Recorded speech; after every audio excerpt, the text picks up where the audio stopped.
Deus, você só tem que pregar a palavra. Só isso.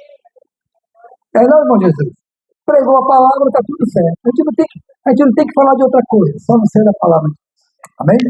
Então, ok. Então, o que eu tenho para compartilhar com vocês hoje, o que Deus pôs no meu coração, está no capítulo 8 de Lucas. Tá? Esse mesmo texto você pode ler em Marcos e em Mateus, Marcos 5 também, e em Mateus você pode ler esse mesmo texto. Qual é o texto? Jesus, nesse capítulo, trata de uma série de situações de Jesus. Jesus, nesse capítulo, ele tem um encontro, ele fala de algumas parábolas, né?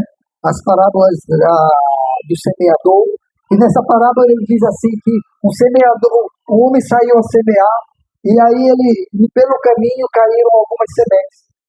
Algumas sementes caíram no caminho pedregoso, né? E ele faz, vocês conhecem essa parábola. Mas também nesse mesmo capítulo, ele conta a parábola da candeia, né? E ele diz assim que não se põe ninguém acende uma candeia para se colocar debaixo, algumas versões que dizem assim, debaixo do alqueire, né? Outras versões dizem assim, ninguém pega uma candeia, você sabe o que é uma candeia? É aquela antiga lamparina, vocês alcançaram lamparina em casa? Porque agora esse negócio de vela, né? Mas eu também alcancei. Lá na minha casa tinha lamparina, tinha lampião. Lampião. Na minha casa tinha lampião também. Era um lampião assim, de vidro. E, enfim. Aí, o que o texto diz assim, que ninguém acende, que é loucura acender um lampião, uma lamparina e colocar debaixo da cama. Antes se pega e coloca na parte mais alta da casa e aí ilumina a todos. Eu sei muito bem o que é isso, sabe por quê? Porque eu morava lá, quando eu era menino, eu morava no bairro Santa Cruz, viu? Lá no bairro Santa Cruz, era uma casa de taipa. Sabe o que é casa de taipa? Pronto. E era assim meia parede, né? Não tem negócio de forro, era palha cobrindo, não era telha, era palha, e era meia parede. E aí nós tínhamos um lampião lá em casa. O que mamãe fazia, papai fazia? Ele acendia e colocava na que a gente chama de cumieira. Porque a gente não tinha mais de um, a gente tinha só um. E aquele lampião, aquela lamparina, iluminava toda a casa. E é isso que o texto diz aqui. Mas também nesse capítulo aqui, a mãe e os irmãos de Jesus, ele estava pregando, estava falando, e eles chegaram para falar com Jesus e não podiam chegar perto de Jesus, porque tinha muita gente cercando Jesus. E aí, um dos discípulos de Jesus chegou para Jesus e disse, olha, a tua mãe e os teus irmãos estão lá fora e estão te chamando para conversar contigo. E ele diz assim, aproveita para dizer, na verdade, quem é que realmente é a família dele. E ele disse assim, olha, a minha mãe e os meus irmãos são aqueles que fazem a minha vontade. Quem aqui é família de Jesus? Você é família de Jesus? Jesus está dizendo, família minha é aquele que faz a minha vontade. Quem aqui é família de Jesus? Ok? Também nesse capítulo, depois de Jesus estar ali com eles, Jesus diz assim, olha, nós vamos atravessar o mar da Galileia. Nós vamos para o outro lado. Ora, Jesus não disse assim, nós vamos tentar atravessar o mar. Ele disse aqui, nós vamos atravessar o mar. E aí Jesus entra com os discípulos no barco, né? E ele diz assim, nós vamos para o outro lado. E aí lá, a viagem vai tranquila, e Jesus faz o quê? Pega uma almofada, bota na polpa do barco é na parte de trás, né? Botou ali na polpa do barco, ele botou, talvez fosse um local onde tivesse um deck, um negócio maior, e ele colocou ali aquela almofada, e ele reclinou a cabeça, e Jesus dormia. Será que Jesus ficava? Mas Jesus dormia. Ali, ó, dormia.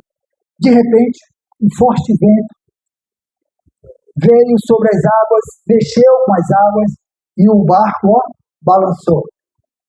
E o vento era tão forte, a tempestade era tão forte, e os discípulos de Jesus ali no barco começaram a ficar com medo, e eles disseram, a gente vai morrer, esse barco vai afundar. Quem aqui já esteve em alto mar, ou no mar, não precisa ter em alto mar, mas com a maré revolta, filmar, irmão. Eu já estive. Eu já estive. Era o mês de setembro, um mês como esse que vai começar. Fui eu para Primeira Cruz. Naquela época, para chegar lá nessa região, era só de barco, não tinha estrada. Fui lá para o município de Primeira Cruz. E nós íamos para cantar lá em Primeira Cruz, barco cheio de equipamento de som e tudo. E nós íamos atravessando aí a Bahia, quando o vento forte, ó, e o barco subia uma onda, e do nada, gente, sumia tudo debaixo do barco. E o barco, ó, caía ali, pá! E as tábuas do barco da embarcação, sabe como é que é isso, né, Mandão? As tábuas rangiam todas. Ora, na lateral do barco, tinha um ferro que pegava do começo ao fim. Tinha mulheres dentro do barco, as mulheres gritavam. Mas quem gritava mais era o porco que estava amarrado ali naquele ferro. O barco subia, o porco ia... Isso aí, rapaz, era um barulho, uma confusão. E eu me segurei no mastro do barco e ficava ali cantando. Ao final, uma boa estadia. Eu digo, vai ser agora. E destino de ter a minha alma. Eu ficava ali. E era assim que os discípulos estavam. Os discípulos estavam, nós vamos morrer. E Jesus estava onde? Dormindo. E eles acordam Jesus. Vocês acham que eles chegaram para acordar Jesus e fizeram assim? Mestre, Senhor, mestre, acorda, mestre.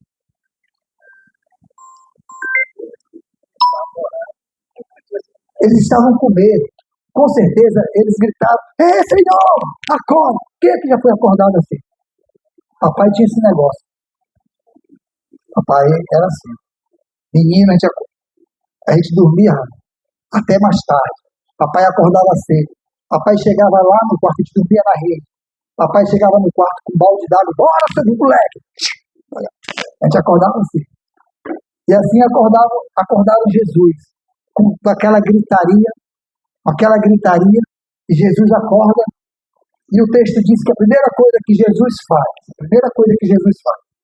é dizer para o mar, já quieta. Depois ele diz para o vento, já calma, vem. Depois ele olha para os discípulos e diz, por que vocês estão com medo? Ora, por quê, Jesus? Jesus tem um senso de humor muito interessante, né? Por que vocês estão com medo? O barco está afundando, por que está com medo? Mas Jesus pergunta, vocês têm pouca fé. Ora, era pouca fé? O barco estava afundando. Era pouca fé? Por que Jesus disse que eles tinham pouca fé? Porque quando eles saíram da margem, ele disse assim, nós vamos para o outro lado. Quem foi que disse que ia para o outro lado? Jesus não disse, nós vamos até a metade do mar. Jesus disse, nós vamos para o outro lado. E quando Jesus diz para ti, tu vai chegar do outro lado, pode ter tempestade, pode ter vento, pode ter o que for. Você vai chegar do outro lado. Se Jesus afirmou, nós vamos chegar do outro lado. Se Jesus disse para você, nós vamos atravessar. Não importa a dificuldade, a luta, não importa a guerra. Se ele disse que você vai atravessar, ele vai atravessar com você. Por isso ele olhou para os discípulos, vocês têm pouca fé. Eu não disse que ele tinha para o outro lado. Então eles chegaram do outro lado. E nesse mesmo capítulo, quando eles chegaram do outro lado, tinha um homem demoniado. Esse homem, quando viu Jesus, foi logo se atirando nos pés de Jesus. Jesus fez, sabe o quê? Expulsou o demônio. Aquele homem, já há muitos anos, estava sendo dominado por demônios. A Bíblia diz que aquele homem, ele, por diversas vezes, ele foi acorrentado. Mas a força, quando os demônios o possuíam, era tamanha que ele quebrava as correntes. Todo mundo tinha medo daquele homem. Todo mundo, a cidade inteira tinha medo daquele homem. Aquele homem causava não só pavor na cidade, mas causava prejuízos na cidade. Agora ele se encontra com Jesus. E quando a gente se encontra com Jesus, tem libertação ou não tem? Aleluia. Ele se encontra com Jesus. E Jesus faz uma coisa que ele nunca fez antes. Jesus sempre, quando chegava perto de uma pessoa que estava possuída pelo demônio, ele simplesmente dava ordem, sai dele. Pela primeira vez e a única vez, Jesus para e conversa com os demônios. Os demônios, quando veem Jesus, dizem assim: ei, não venha nos atormentar, porque ainda não é chegado o nosso tempo. E eles pedem para Jesus: olha, não manda a gente para as trevas. Deixa a gente ir para aquelas manadas de porcos, aquela manada de porcos que está ali. E Jesus pergunta: como é teu nome? Pela primeira vez, Jesus faz o que normalmente... Tem uma igreja que sempre faz isso, né? Como é teu nome? Faz uma entrevista com o demônio, né? Como é teu nome? Qual é a tua idade? Você vem de onde? Qual é o teu tamanho? Né? Faz uma entrevista. Jesus, pela primeira vez, faz isso. Talvez daí que aprendeu a fazer essas entrevistas, né? Jesus perguntou: como é teu nome? Ele disse: eu sou legião, porque eu sou muitos. São muitos. Então, Jesus dá a ordem, ele vai para aquela manada de porcos. Ora, Jesus poderia só expulsar, mas eles pediram para ir para a manada de porcos. Por que os demônios pediram para ir para a manada de porcos? Porque nenhum demônio tem acesso, tem ação neste mundo se não estiver incorporado. Ele precisa estar incorporado. Qualquer ação demoníaca parte de uma incorporação. Você sabia que tem muita gente que possui demônios e que o demônio não tem interesse de sair, porque ele sabe que se ele sair, ele vai ter que voltar para as trevas. Então, tem demônios que ficam quietos dentro de muita gente, ali caladinho. Não se manifesta, porque ele sabe que se ele se manifestar, pode ser que alguém, em nome de Jesus, e em nome de Jesus, a gente tem autoridade de fazer isso, possa expulsar. Jesus expulsa aqueles demônios vão, deixa aquele jovem bem. O que acontece com a manada de porcos?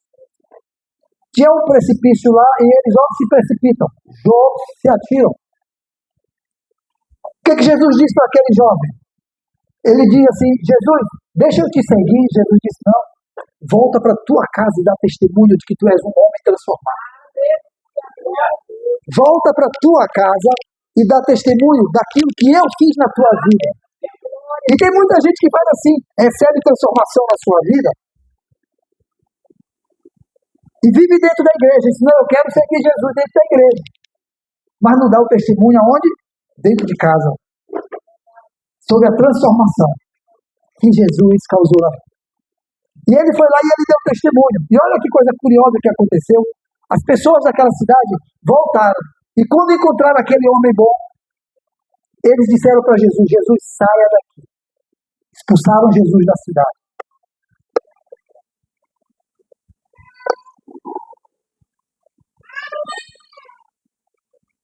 Jesus tinha acabado de chegar ali. Jesus agora pega o barquinho e volta para o outro lado. Isso me mostra o seguinte, que Jesus fez uma viagem, atravessou e enfrentou tempestades, enfrentou risco de vida, fez uma viagem com um único propósito, para libertar uma pessoa. Você não tem noção do que Jesus é capaz de fazer para encontrar contigo. Para abençoar a tua vida, para trazer cura, para trazer libertação. Jesus é capaz de enfrentar tempestades. Jesus atravessa mares para alcançar a tua vida. Jesus chega do outro lado, de volta agora. Jesus tinha ido e agora ele tinha atravessado de volta. E é bem aí que começa a nossa pregação. Quando Jesus voltou, verso número 40, uma multidão o recebeu com alegria. Ora, do outro lado, uma multidão tinha expulsado. Do lado de cá tinha uma multidão esperando por ele. E a Bíblia diz que a multidão o recebeu com alegria, pois todos estavam esperando por Jesus. E olha o que aconteceu. Então, um homem chamado Jairo, líder da sinagoga, que era o líder da sinagoga? Ele era um sacerdote. Nos dias de hoje, é como se fosse um obreiro da igreja. Era ele que conduzia aquele pequeno rebanho naquela cidade. A cidade era Cafarnaum. Então, aquele homem pelas tradições e pelas leis judaicas, ele odiava Jesus, porque Jesus desmascarava os ritos religiosos daquela época. Mas aquele homem não levou em conta da sua posição, de quem ele era. Ele tinha um problema para ser resolvido. O nome dele era Jairo. Pouco se falou desse homem depois na Bíblia, somente nesse momento. Ele tinha um problema para ser resolvido. E ele sabia que só havia um que poderia resolver o problema. Sabe, tem problemas que dinheiro não resolve. Tem problemas que amigos não resolvem. Tem problemas que a tua posição, o teu status não vai resolver. A tua inteligência, a tua intelectualidade não vai resolver. Tem problemas que só Jesus resolve. Diz para a pessoa que está do seu lado. Existem problemas que só Jesus na casa. Diz para a pessoa que está do seu lado assim, só Jesus na casa. Tem problemas que é só Jesus na causa, meu querido. Só ele para resolver. Então o texto diz assim, verso 41.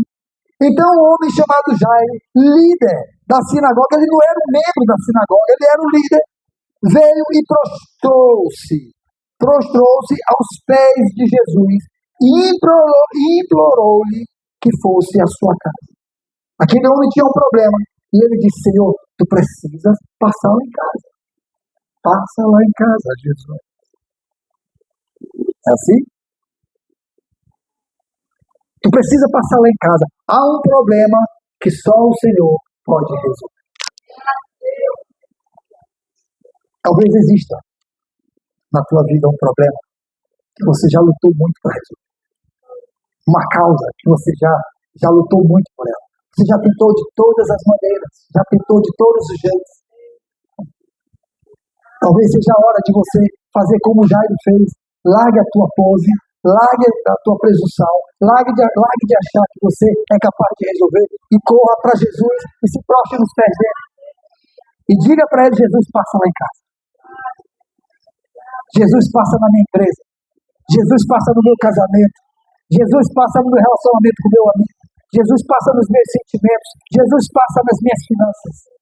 Porque só Jesus na casa.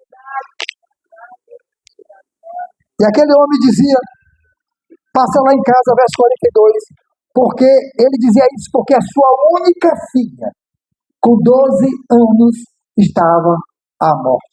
Ela estava morta? Não. Tinha um problema para ser resolvido, Celso. Ele disse, Jesus, passa lá em casa, porque a minha filha, imagine você, é filha única. Amor, o que não seria capaz de fazer, hein? Pense, a Elisa estava à beira da morte. Tu já tinha consultado os médicos todos, já tinha gasto tudo. E agora você deixa de todo o teu orgulho. Você é uma pessoa importante na sociedade. Você não. E pessoas. Olha, você sabia que Jesus disse assim, olha, é mais fácil passar um camelo por um fundo de uma agulha do que um rico entrar no reino. Sabe por quê? Porque na riqueza existe muita soberba e orgulho, arrogância. Quanto maior a posição, maior a tendência das pessoas. Não é que todo mundo que é rico é arrogante, é soberbo, mas a tendência é que a maioria das pessoas que ocupam cargos, que ocupam posições, que têm recursos, que têm dinheiro, elas são tomadas de um orgulho, de uma arrogância. Elas não querem se misturar com qualquer um, com qualquer situação, com qualquer pessoa. De repente, aquele homem deixa a sua posição. Ele era líder na sinagoga, ele não era qualquer pessoa. E ele vai aos pés de um homem, do qual ele ouviu falar, que curava, que tinha poder para resolver problemas. Jesus tem poder para resolver problemas. Aí ele vai lá, vai aos pés de Jesus, e ele diz, olha, a minha filha, a minha única filha, a Elisa, está com dificuldades.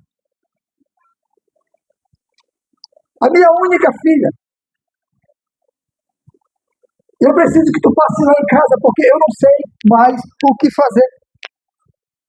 Eu acho interessante, porque Jesus, ele não fica ali de conversa com o homem, ele não fica fazendo, mas o que ela tem? Está sentindo o quê? Está há quantos dias? Escuta só, porque o médico faz isso, faz ou não faz? Quando você vai, você está sentindo isso há quantos dias? É assim que o médico faz? Você está sentindo isso há quantos dias? Dói aonde? Faz o quê? Está sentindo o quê? Ele já tomou o quê? Está tomando o quê? Jesus não. Jesus é o médico dos médicos. Ele não faz questionamentos, ele simplesmente vai. Porque Jesus, quando vai, ele vai para resolver. O texto diz, verso ainda 42, que estando Jesus a caminho, a multidão o cumpriria. Ora, uma multidão estava ali aguardando ele. Quando ele sai do barco, uma multidão fica cercando ele, de todos os lados. Todo mundo queria tocar em Jesus, todo mundo queria falar com ele, todo mundo queria uma audiência com Jesus. E eu acho isso muito interessante, porque todo mundo que estava ali queria um momento com Jesus, todo mundo queria uma audiência com Jesus, mas Jesus larga todo mundo e diz assim: eu vou na tua casa. Isso não é chocante? Todo mundo precisando. Isso faz você entender o seguinte: não importa se todo mundo está precisando de Jesus, mas quando você humildemente se prostra aos pés de Jesus, Jesus diz assim: eu vou na tua casa. Ele não mede esforço. Ele vai e diz que no caminho tinha uma multidão que o comprimia por todos os lados. Era gente apertando Jesus do lado. Os discípulos talvez tentassem fazer uma corrente de proteção, mas não conseguiam. Apertavam Jesus de todos os lados. E olha o que aconteceu. Havia ali uma mulher que padecia de hemorragia por 12 anos. Por quantos anos? Ok, então volta aí no verso 42. Verso 42 diz assim, que o homem tinha uma filha que tinha quantos anos? Quantos anos a filha de Jairo tinha? Quantos anos a mulher padecia? Sabe quando aquela menina nasceu, a filha de Jairo, aquela mulher adoeceu. No dia que aquela menina trouxe alegria e felicidade para o lar de Jairo, aquela mulher foi expulsa de casa, porque uma mulher que tinha fluxo de sangue não poderia ficar, ela era considerada impura. Ela não podia ficar nem dentro da cidade. Ela não podia tocar em ninguém poderia tocar nela. Foram 12 anos de sofrimento. Por que eu sei que foram 12 anos de sofrimento? Porque o texto diz assim, havia ali uma mulher que padecia de uma hemorragia por 12 anos, mas ninguém podia curá-la. Aconteceu que ela chegou por trás de Jesus e tocou na borda do seu manto. Imediatamente a hemorragia cessou. A gente aprende muita coisa aqui nesse texto. Quem aqui já enfrentou problemas que levou em oração para Jesus? Eu estou constantemente levando o meu problema, a minha causa para Jesus. Senhor Jesus. Aquela mulher tinha um problema ou não tinha? Jairo tinha um problema ou não tinha? Quem era que podia resolver o problema de Jairo? Quem é que podia resolver o problema daquela mulher? Jairo sabia disso, que Jesus podia resolver? Aquela mulher sabia disso? Mas eu achei uma coisa curiosa nesse texto. É que aquela mulher chega em Jesus por trás e toca nele. Tem muita gente com problema. Tocando em Jesus, sabe por onde? Por trás. Sabe por quê? Porque quer seus problemas resolvidos, mas não quer olhar Jesus face a face. Sabe por quê? Porque não quer compromisso com Jesus. Quer só o problema resolvido, mas não quer aliança com Jesus. Não quer falar com Jesus. Não quer, sabe? Olha a diferença de Jairo. Jairo se prostra por trás de Jesus. Vai na frente, de frente. Vai aos pés de Jesus. E convida para ele lá em casa. Aquela mulher faz o quê? Vai escondido. Por trás. Ela tinha motivos para isso ou não tinha? Tinha. Ela estava impura. Ninguém nem podia saber. Mas ela não sabia que Jesus podia curá-la? Sabia. Então, se sabia, ela não enfrentou a multidão para chegar até Jesus? Se ela chegou, ela poderia fazer o quê? Mestre, eu tenho. Fazer o que Jesus atenderia ela ou não atenderia? Ora, a multidão já estava comprimindo Jesus? E Jairo não foi lá e Jesus não atendeu Jairo? Por que Jesus não atenderia aquela mulher? Mas é porque é mais fácil a gente, sabe o quê? Roubar o poder de Jesus do que a gente se comprometer com ele, experimentar o poder e a graça. Tem muita gente roubando o poder de Jesus. Sabe como é roubando? Não conta nada. não diz nada. Simplesmente quer, sabe o quê? As benesses. Quer os benefícios do poder de Jesus. Eu vou, porque agora lá em casa o negócio está complicado. Então, eu vou rapidinho falar com Jesus. Jesus está querendo, não, vamos conversar. Não, Senhor, não, eu não estou aqui para bater papo contigo. Só resolve o problema do meu casamento.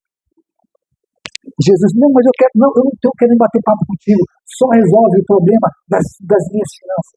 Só resolve o problema da minha empresa. Só resolve o problema do meu empreendimento. Só resolve o problema do meu relacionamento com meu filho. Só resolve o problema do meu filho que está dando trabalho. Só resolve o problema com o meu marido. Só resolve o problema com a minha esposa.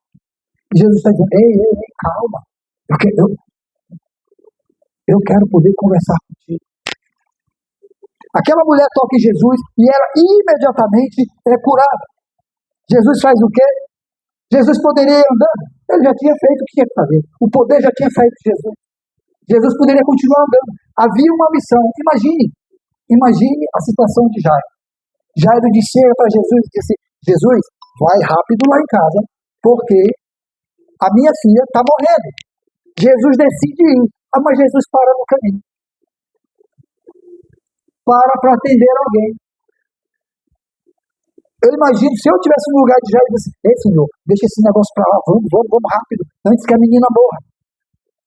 Mas Jesus para, olha para trás, ergue a cabeça assim, vem no meio da multidão e faz uma pergunta engraçada, como todas as perguntas que ele faz. Ele olha assim, quem foi que me tocou? Eu acho interessante, porque aqui, no verso 45, quando ele pergunta quem tocou em mim, o texto diz que todos negaram. Ora, eu pergunto, ninguém tinha tocado em Jesus?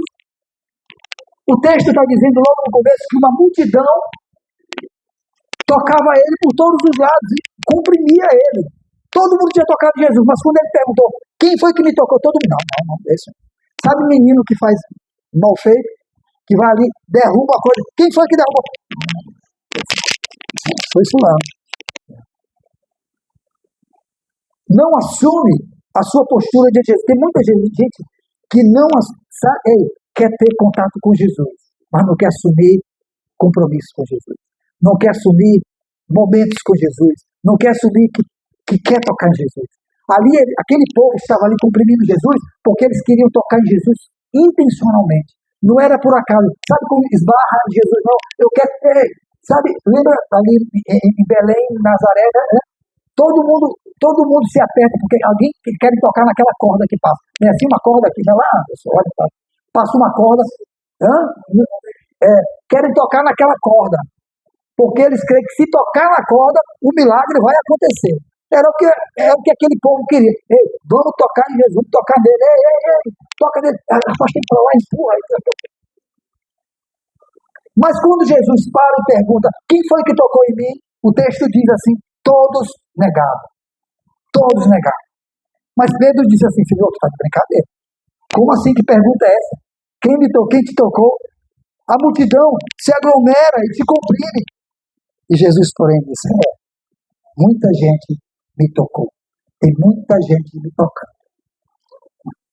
Porém, apenas uma pessoa me tocou com fé.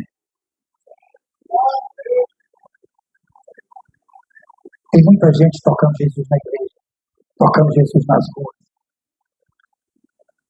Se você vai pela rua e você encontrar uma pessoa com problema, você vai dizer assim, Jesus, me abençoa. Está todo mundo tirando uma lasquinha de Jesus, tocando nele, triscando Jesus. Tocando. E por que todo mundo não é curado, todo mundo não é perdoado, todo mundo não é liberto? Por que para todo mundo as portas não se abrem? Por quê? Porque existe um ingrediente que tinha nessa mulher. Fé. Jesus olha para trás e diz assim, alguém me tocou diferente. Por quê? Porque essa pessoa que me tocou conseguiu tirar de mim, extrair de mim a minha essência, poder. Jesus é poder. Jesus tem poder para restaurar casamentos. Jesus tem poder para transformar a vida financeira. Jesus tem poder para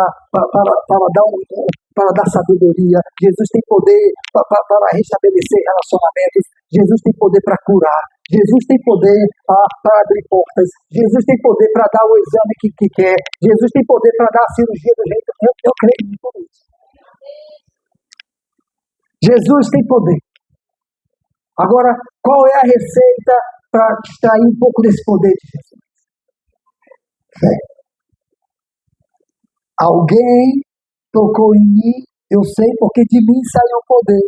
E aquela mulher, 47, ao ver que não conseguia mais passar despercebida, porque ninguém consegue se esconder de Jesus quando tem fé. Ei, você quer chamar a atenção de Jesus? Use da sua fé. Ela veio tremendo e prostrou-se aos pés. Olha só, aquilo que ela deveria ter feito lá no começo, já fez o quê?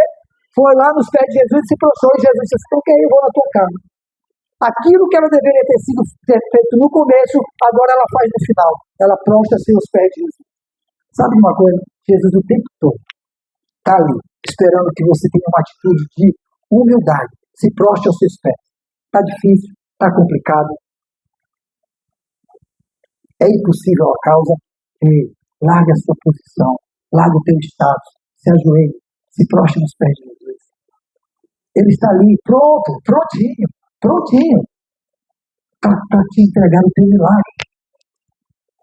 Aquela mulher é curada e ela se revela e Jesus diz para ela, filha, o teu toque em mim me salvou. Verso 48. Foi isso? Não. Jesus diz para ela, filha, a tua fé curou você. Aleluia. Vai, Pai. Jesus para. Jesus poderia continuar, mas Jesus para porque Ele quer dialogar contigo, Ele quer ter relacionamento. Não é só o milagre pelo milagre. Agora Jesus segue o seu curso. Enquanto Jesus ainda estava falando com aquela mulher, vai em paz, alguém chega e fala, um empregado de Jairo, alguém da casa de Jairo, chega e diz para ele, Jairo, a tua filha morreu. Pense. Talvez Jairo pensasse assim, se ele não tivesse parado para ficar de bate-papo com essa mulher, se ele não tivesse parado para poder ficar atendendo os outros no caminho, ele teria chegado a tempo da minha filha não ter morrido. Talvez você pense assim, Jesus está parado resolvendo o problema de outras pessoas, já poderia ter resolvido o meu. Mas Jesus tem tempo para todos. Jesus tem tempo para ti. Ele não importa se no percurso que ele vai fazer o milagre da minha vida, ele pare para conversar contigo, ele tem tempo para você, assim como ele tem tempo para mim. Em Jesus tem poder o suficiente para alcançar a todos.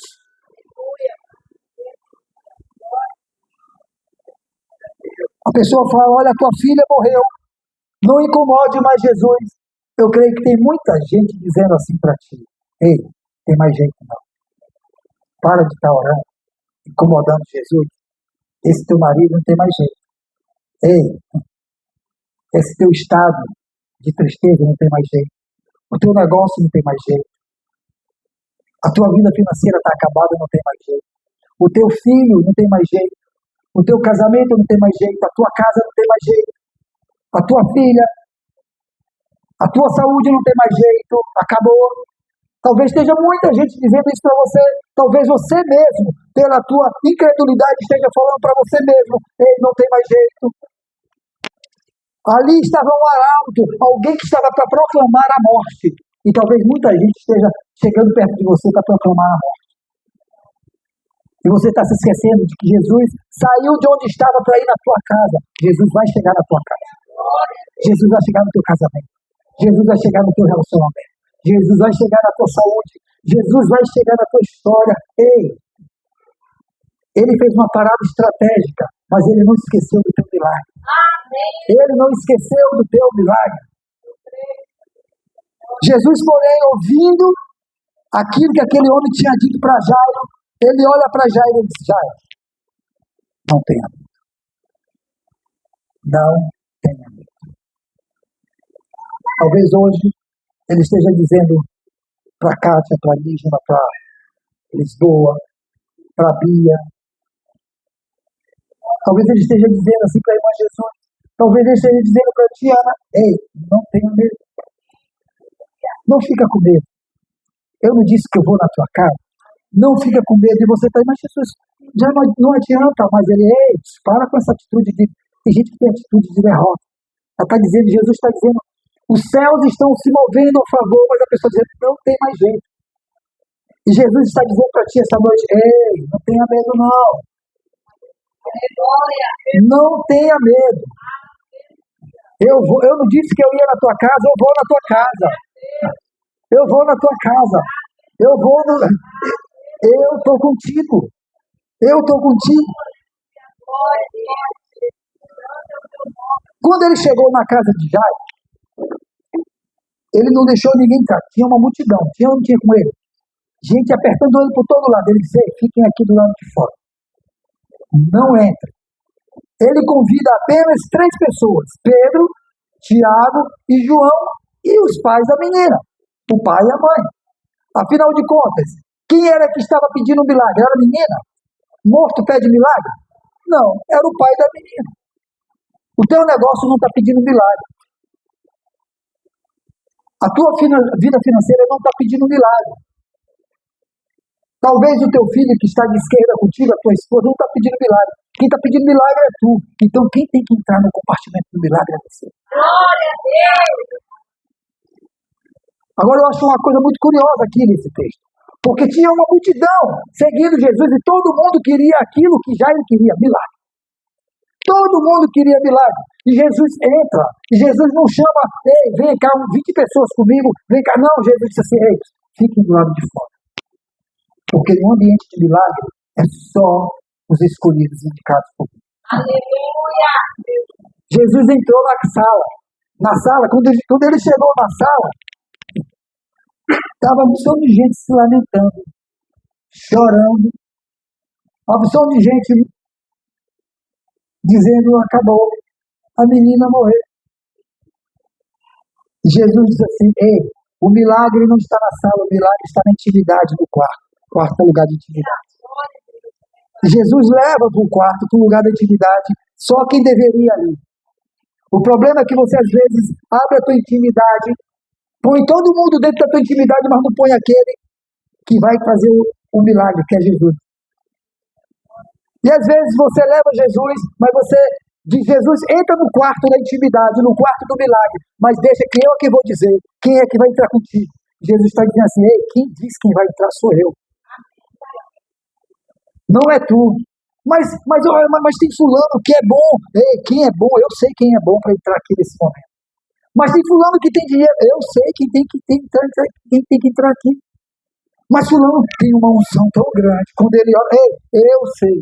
Deixa Jesus dizer quem vai entrar para fazer o teu milagre. Quem vai participar? Não é todo mundo que vai participar do teu milagre. Não é todo mundo. A gente tem essa mania de achar que todo mundo tem que fazer parte da coisa, da jogada de Jesus. Não é. Nem todo mundo. Jesus sabe quem é que tem que fazer parte da coisa. Sabe por quê? Porque tem gente que pode entrar com Jesus no quarto do milagre, no quarto da intimidade, e vai ficar, sabe o quê? Dizendo, tá doido, isso não vai acontecer. Olha só o que aconteceu. Jesus disse assim, verso 52, enquanto isso, todo o povo estava se lamentando e chorando por ela. E Jesus disse assim, não chorem, porque ela não está morta. A tua família não está morta. O teu negócio não está morto. A tua vida financeira não está morta. A tua saúde não acabou. Ei, Jesus está dizendo, não é o fim.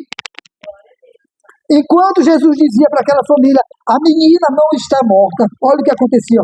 Todos começaram a rir dele. Pois eles sabiam que ela estava morta. Agora imagine se Jesus leva esse povo para dentro do quarto do milagre. Na hora que Jesus disse assim, ei, parem de chorar, parem dessa agonia toda, porque a menina só está dormindo. Eles iam rir de Jesus na cara do milagre. Tá dormindo nada, você já morreu, já acabou. Cuidado com quem você leva para dentro do quarto do milagre. Porque eles podem rir da tua cara e rir do poder de Jesus na tua frente, na frente de Jesus. E vão te dizer assim, sabe o quê? Ei, para de besteira, acaba com isso. Pare de crer que Jesus desse negócio. Já acabou, já acabou. Aí não tem mais nada que possa ser feito. Enterra. Acaba esse casamento logo. Acaba com essa tua esperança, essa tua alegria. Fecha esse negócio. Entrega teus filhos para os traficantes, para os drogados, porque acabou. Não tem mais nada que possa ser feito. Não tem mais porta que possa ser aberta, porque já acabou. Está morto. E Jesus está dizendo, sabe o quê? Entra no quarto do milagre. Vem contigo aqueles que creem no poder. Aqueles que agora há pouco viram eu aquietar o mar, eu aquietar o vento. Aqueles que agora há pouco viram eu expulsar demônios de um homem lá do outro lado da Bahia, lá do outro lado do mar. São esses que vão entrar aqui comigo. São as pessoas que estão acostumadas com os meus milagres. Tem gente que está acostumada com os milagres de Jesus, mas tem gente que não está acostumada. E porque não estão acostumados com os milagres de Jesus, eles não creem nos milagres de Jesus. Mas não é por isso que Jesus vai deixar de fazer milagre, porque Jesus não depende dessas pessoas. Jesus depende da tua fé. E ele entra. E o texto diz que, verso 54, ele, porém, a tomou pela mão e disse, menina, levante-se. Aleluia! Oh, glória! Essa é a hora do milagre. Jesus entra na família, pega a tua família pela mão e diz, levanta. Jesus entra na tua empresa, pega pela mão e diz, levanta, prospera. Jesus entra na tua enfermidade e diz, ser curada. Ei, te anima. Jesus entra lá no teu emprego e diz assim, ei, porta, se abra para o meu servo. Ei, levante-se. Jesus entra na vida do teu filho e diz assim, levante-se, você será transformado. Jesus entra na vida do teu marido e diz assim, levante-se, você vai ser transformado. Você sabia que aqui nessa igreja a gente pode experimentar muito mais dos milagres de Jesus se a gente parar de ficar rindo do poder de Jesus e começar a crer que ele realmente pode fazer. Eu sei que existe um propósito em Deus para tudo que eu estou vivendo, tudo que eu estou passando muito por muitas dores. E eu não estou questionando Jesus, sabe? Mas eu sei que existe um propósito. E seja qual for o propósito, eu sei que é para o meu bem, porque todas as coisas cooperam para o bem daqueles que amam a Deus e que confiam no Senhor e que acreditam na sua providência. Aleluia! Há um quê de Deus a meu favor. Glória! Eu achei graça em Deus para que Ele permitisse que eu vivesse o que eu estou vivendo. E se o que eu estou vivendo, as dores que eu estou passando, tudo o que eu estou passando, servir para reanimar esse povo, reanimar essa igreja, que sirva, que seja. Se Deus me levar numa cama e me deixar por dias lá, servir para que se reacenda a chama no coração de cada um de vocês, eu ficarei nessa cama e darei glórias a Deus. Porque tudo tem um propósito. Há um propósito para todas as coisas. Ele não escolheu outro, ele escolheu a mim, ele escolheu a ti para viver a experiência que você está vivendo, porque é na tua vida, é na tua história que ele quer fazer um milagre. Pastor, mas está doendo. Pastor, mas eu estou triste, eu estou angustiado. Pastor, não está. Era bom como era como antes. Ei, você está tendo a oportunidade da revelação do poder, da revelação da graça, do poder daquele que pode todas as coisas, Jesus Cristo, o teu Senhor, o teu Salvador. Esse capítulo encerra dizendo que o espírito dela voltou e ela se levantou imediatamente. E olha, Jesus poderia simplesmente ir embora daquela casa e dizer assim, está resolvido, pronto, eu já fiz o milagre, eu vou embora. Mas Jesus dá um conselho. Jesus diz assim, então Jesus lhes ordenou que desse à menina alguma coisa para comer. Jesus está dizendo, o milagre aconteceu, agora cuide do teu milagre. Alimente o teu milagre. Não é só porque o milagre aconteceu, eu vou embora e agora você... Tem gente que é assim, recebe o milagre, agora que o milagre aconteceu, pronto, Jesus, eu só queria isso. Tem gente que só quer o milagre de Jesus, mas Jesus está dizendo, ei, calma, não é assim, eu ainda não vou embora não. Deixa eu te dar um conselho, cuida do teu milagre. Cuida do teu milagre. Cuida do teu negócio, cuida do teu casamento, cuida do teu filho, cuida das portas que se abrem para ti, cuida dos teus sentimentos, cuida do teu milagre, cuida da tua saúde. Eu já curei, agora cuida. Encerrando o capítulo, diz que os pais ficaram maravilhados, mas ele ordenou que não contasse a ninguém o que tinha acontecido. Jesus é engraçado, não é? Jesus faz um milagre na tua vida e ele está dizendo assim, não conta para ninguém, viu? Que tu estava morto e que agora tu está vivo. Como é que não conta? Não conta para ninguém que você tinha uma coluna toda podre e agora está tudo bem. Como é que não conta? Não conta para ninguém que teu marido saiu de casa e agora voltou. Como é que não conta? Não conta para ninguém que tu estava desempregado e uma porta de emprego se abriu. Como é que não conta? Como é que não conta?